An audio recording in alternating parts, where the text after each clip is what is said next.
Well hypoxia, ठीक है, ये बहुत ज़्यादा इंपॉर्टेंट है हाइपोक्सिया। ठीक है, हाइपोक्सिया की अगर हमें पता है कि हाइपोक्सिया का मतलब ये होता है कि सेल्स के अंदर या ब्लड के अंदर ऑक्सीजन की कमी होना शुरू हो जाए। अब हाइपोक्सिया की बहुत सारे क्लिनिकल कंडीशंस हैं। एक हाइपोक्सिया जिसके अंदर हमारे पास क्या हो कि ब्लड के अंदर ऑक्सीजनेशन नहीं हो रही हो। ठीक है, ब्लड के अंदर ऑक्सीजनेशन नहीं हो रही हो, और वो क्यों नहीं हो रही हो कि वो हमारे पास एटमॉस्फेयर के अंदर ऑक्सीजन नहीं है।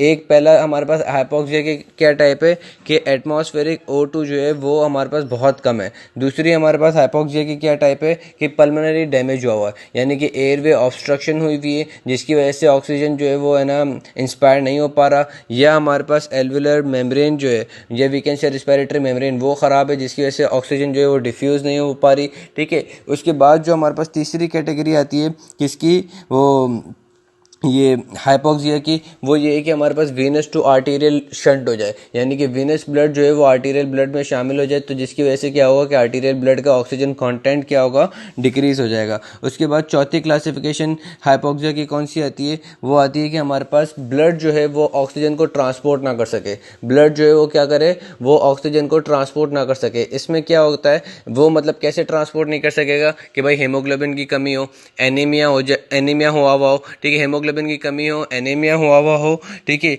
या हमारे पास सर्कुलेटरी शॉक हुआ हो, जिसकी वजह से क्या होगा कि हमारे पास ऑक्सीजन जो है वो ट्रांसपोर्ट नहीं हो सकेगा। उसके बाद पांचवी कंडीशन वो ये है कि हमारे पास ऑक्सीजन वगैरह सब कुछ मौजूद हो, लेकिन सेल्स जो हैं वो है ना ऑक्सीजन को ले ना सकें। पूरी बॉडी के अंदर ऑक्सीजन अवेलेबल है, लेकिन सेल्स जो हैं वो ऑक्सीजन को यूटिलाइज नहीं कर सक रहे। वो यूटिलाइज क्यों नहीं कर रहे, वो इस वजह से नहीं कर पा रहे कि उनमें एंजाइम्स नहीं है जो कि हमारे पास क्या करें कि ऑक्सीजन को यूज़ कर सकें, और उस ऑक्सीजन को यूज़ करके हमारे पास मेटाबॉलिज्म में हेल्प कर सकें। जैसे कि सपोज कर लो बी कॉम्प्लेक्स नहीं है, जो कि हमारे पास क्या कराता है कि है ना वो ऑक्सीजन से ग्लूकोज वगैरह की मेटाबॉलिज्म करवाता है। ठीक है, या हमारे पास साइटोक्रोम कॉम्प्लेक्स नहीं है, जो कि हमारे पास ऑक्सीजन को यूज़ करता है। ठीक है, अब हम अगर डिटेल में देखें हाइपोक्सिया की, कि अगर हमारे पास कौन सी कंडीशंस के अंदर हमारे पास ऑक्सीजन की थेरेपी जो होती है वो यूज़फुल हो जाएगी। ऑक्सीजन थेरेपी यानी कि हम बाहर से ऑक्सीजन दे दें तो उससे हमारे पास है ना हाइपोक्सिक कंडीशन खत्म हो जाए। तो पहली अगर हम क्लिनिकल कंडीशन देखते हैं जो हमने डिस्कस की थी, कि अगर हमारे पास बाहर से एटमॉस्फेरिक ऑक्सीजन कम है, तो हम अगर है ना एक्सटर्नली तौर पे ऑक्सीजन टेंट्स के थ्रू अगर बॉडी को ऑक्सीजन प्रोवाइड कर देंगे, तो वो जो एटमॉस्फेरिक O2 की वजह से असर हो रहा था वो क्या होगा, कंपेंसेट हो जाएगा। उसके बाद अगर हम पल्मोनरी डिजीजेस के अंदर देखें जिसमें हमारे पास हाइपोवेंटिलेशन हो रही है या एयरवे ऑब्स्ट्रक्शन वगैरह है, तो इन सबको है ना कंपेंसेट करने के लिए क्या हो कि हम भाई बाहर से एक्सटर्नली हम ऑक्सीजन टेंट के थ्रू ऑक्सीजन दे दें। ठीक है, तो ये भी हमारे पास है ना डील हो जाएगी ऑक्सीजन टेंट्स के थ्रू। ठीक है, उसके बाद हमारे पास जो मैंने तीसरी और चौथी क्लिनिकल कंडीशन बताई थी आर्टीरियल टू वेनस रिटर्न, इसमें भी अगर हम आर्टीरियल ब्लड को ज़्यादा ऑक्सीजन दे दें तो भी ये क्लिनिकल कंडीशन रेक्टिफाई हो जाएगी। ठीक है, उसके बाद जो क्लिनिकल कंडीशंस हैं कि इनएडिकेट ट्रांसपोर्ट ऑफ ऑक्सीजन, ये जो है ना जी condition inadequate transport of oxygen, ये कंडीशन हमारे पास ऑक्सीजन टेंट के थ्रू कंट्रोल में नहीं आएगी। वो क्यों नहीं आएगी, क्योंकि भाई ऑक्सीजन टेंट क्या कर रहा है, ऑक्सीजन प्रोवाइड कर रहा है। अब इस वाली कंडीशन के अंदर के इनएबिलिटी टू ट्रांसपोर्ट ऑक्सीजन, इस कंडीशन के अंदर पहले ही क्या हो रहा है कि हमारे पास पहले ऑक्सीजन अवेलेबल तो है लेकिन उसको ट्रांसपोर्ट करने वाला नहीं है, यानी कि हेमोग्लोबिन वगैरह नहीं है, एनीमिया हुआ है, इस वजह से हाइपोक्सिया हो रहा है। तो इस कंडीशन में हमारे पास है ना टेंट के थ्रू ऑक्सीजन देने से कोई फर्क नहीं पड़ेगा। उसके बाद जो हमारे पास क्लिनिकल कंडीशन थी जो मैंने बताई थी कि अगर हमारे पास सेल जो है वो ऑक्सीजन को यूटिलाइज नहीं कर पा रहा, ठीक है, तो इसमें भी हम ऑक्सीजन टेंट का कोई फायदा नहीं होगा, क्योंकि ऑक्सीजन तो अवेलेबल है, सेल के पास एंजाइम नहीं है जिसकी वजह से वो ऑक्सीजन को यूज नहीं कर पा रहा।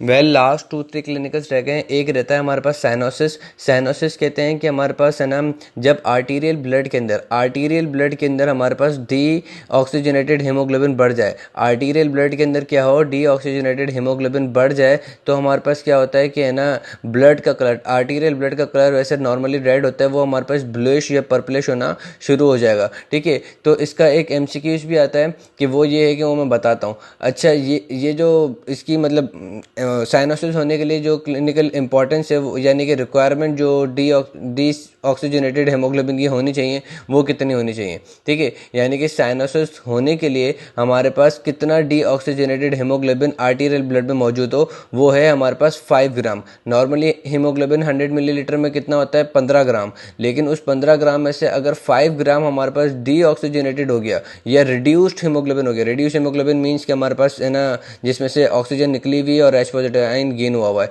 ठीक है।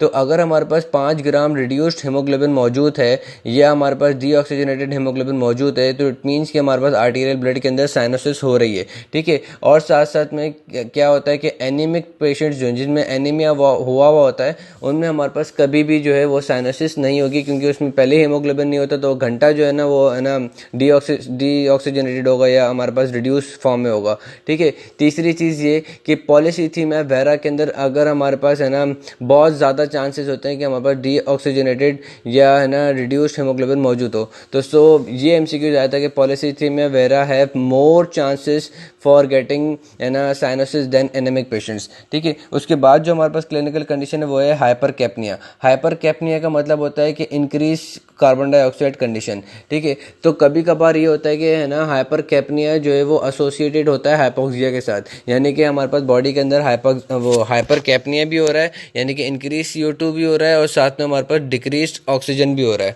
ठीक है। इंक्रीज CO2 हाइपरकैप्निया भी हो रहा है, साथ में हमारे पास डिक्रीज है ना वो ऑक्सीजन कंटेंट यानी कि हाइपोक्सिया भी हो रहा है। अब ये कब होता है कि हाइपोक्सिया की अगर हम टाइप्स देखें कि अगर हमारे पास एटमॉस्फेयर के अंदर ऑक्सीजन कम है तो इसके साथ लाजमी नहीं कि बॉडी के अंदर है ना वो CO2 भी मतलब हाइपरकैप्निया भी हो, क्योंकि एटमॉस्फेयर के अंदर ऑक्सीजन कम है ना, तो उसका बॉडी के अंदर से कार्बन डाइऑक्साइड का कोई काम नहीं है। दूसरी चीज़ ये कि हमारे पास अगर है ना ये जो दूसरी चीज़ की अगर पल्मोनरी मसला है यानी कि हाइपोवेंटिलेशन वगैरह हो रही है, तो उसमें हमारे पास ये हो सकता है कि अगर हमारे पास हाइपोवेंटिलेशन वगैरह हो रही है तो उसमें हमारे पास ऑक्सीजन जो है वो कम रहेगा, तो कार्बन डाइऑक्साइड बढ़ जाएगा, क्योंकि कार्बन डाइऑक्साइड भी जो है वो है ना बॉडी से बाहर नहीं जाएगा। तो हाइपोवेंटिलेशन के अंदर अगर हमारे पास hypoventilation due to pulmonary damage, तो उस कंडीशन में हमारे पास ये हो सकता है कि ना ऑक्सीजन जो है वो हाइपोक्सिया भी हो बॉडी के अंदर और हमारे पास हाइपरकैप्निया भी हो रहा हो। तीसरी और कौन सी कंडीशन में हो सकता है जिसमें सर्कुलेटरी डिफेक्ट हो, जिसमें ये होता है कि ट्रांसपोर्ट हमारे पास ऑक्सीजन जो है वो नहीं हो पा रही हो, लेकिन और है ना लेकिन ये जो सर्कुलेटरी डिफेक्ट वाला है ये बहुत कम होता है कि अगर हमारे पास है ना ऑक्सीजन ट्रांसपोर्ट नहीं हो रही हो तो इसके साथ साथ हमारे पास ब्लड के अंदर कार्बन डाइऑक्साइड बढ़ जाए, तो ये बहुत रेयर होता है, क्योंकि हमारे पास हमें पता है कि है ना ब्लड के अंदर जो कार्बन डाइऑक्साइड का ट्रांसपोर्ट होता है वो 70% बाइकार्बोनेट आयंस के थ्रू होता है। तो वो बहुत मुश्किल ऐसा होता है कि अगर हमारे पास सर्कुलेटरी डिफेक्ट हो रहा हो, वी कैन से कि ना ट्रांसपोर्ट के डिफेक्ट के अंदर हाइपोक्सिया भी हो तो साथ साथ में उसके साथ हाइपरकैप्निया भी हो, तो ये बहुत कम होता है, रेयर केसेस में होता है, ठीक है। उसके बाद हमारे पास कब ऐसा होगा कि हाइपोक्सिया भी हो और हाइपरकैप्निया हो, तो ये हमारे पास होता है कि हाँ ये कि भाई हमारे पास सेल्स के एंजाइम्स जो हैं वो हमारे पास ऑक्सीजन यूटिलाइज नहीं कर पा रहे, तो इसका मतलब ये नहीं है कि हमारे पास हाइपरकैप्निया भी हो, क्योंकि हमारे पास अगर ऑक्सीजन यूटिलाइज नहीं कर पा रहे तो जाहिर सी बात है फूड की ऑक्सीडेशन नहीं होगी तो कार्बन डाइऑक्साइड भी प्रोड्यूस नहीं होगा। तो अगर ऐसा हाइपोक्सिया है जिसमें हमारे पास एंजाइम्स की डेफिशिएंसी है तो उसमें भी हमारे पास हाइपरकैप्निया नहीं होगा, ठीक है। सो ये आपको ऑलमोस्ट क्लिनिकल्स हो गए हैं रिस्पिरेशन के। उसके बाद एक आखिरी कंडीशन है वो है डिस्पेनिया। डिस्पेनिया में क्या होता है कि आप जो है वो सांस सही से ले नहीं सक रहे होते। डिस्पेनिया में क्या होता है कि इंसान सांस जो है वो सही से ले नहीं सक रहा होता। अब इसकी 3 कंडीशंस हैं, 3 कॉजेज़ हैं। एक ये कि हमारे पास जो है ना वो हाइपोवेंटिलेशन हो रही हो, जिसकी वजह से क्या हो रहा हो कि हमारे पास ऑक्सीजन का कंटेंट कम हो और बॉडी के अंदर या ब्लड के अंदर है ना हाइपरकैप्निया हुआ हो, ठीक है। इस कंडीशन में भी हम लोग को सांस लेने में थोड़ा प्रॉब्लम होगा। दूसरी चीज़ ये कि हमारे पास इंस्पायरेटरी मसल्स जो हैं वो प्रॉब्लम हो गए हो, जिसकी वजह से हमारे पास क्या हो कि हम सांस लेने में प्रॉब्लम हो रही हो। तीसरी वजह ये है कि हमारा माइंड सेट ख़राब हो, हमारा दिमाग ख़राब हो, वो ऐसे कि भाई हमें फजूल के वहमी बन जाए इंसान कि यार क्या मुझे अभी सांस सही मिल रही है, प्योर ऑक्सीजन मिल रही है। तो इस कंडीशन में क्या होगा कि इंसान ज़्यादा से ज़्यादा डीप ब्रेथ करेगा, ठीक है। जब इंसान वहमी हो जाएगा ना तो वो ज़्यादा से ज़्यादा क्या करेगा, डीप ब्रेथ करेगा। वो समझेगा कि यार अभी ऑक्सीजन मिल रही है या नहीं मिल रही, प्योर ऑक्सीजन मिल रही है या नहीं मिल रही है, या कार्बन डाइऑक्साइड बाहर हो रहा है नहीं हो रहा है। तो इसके लिए क्या होगा कि हमारे पास जो है ना डीप इंस्पायरेशन और डीप एक्सपायरेशन होगी। सो ये हमारे पास क्लिनिकल कंडीशन थी किसकी, रिस्पायरेशन की।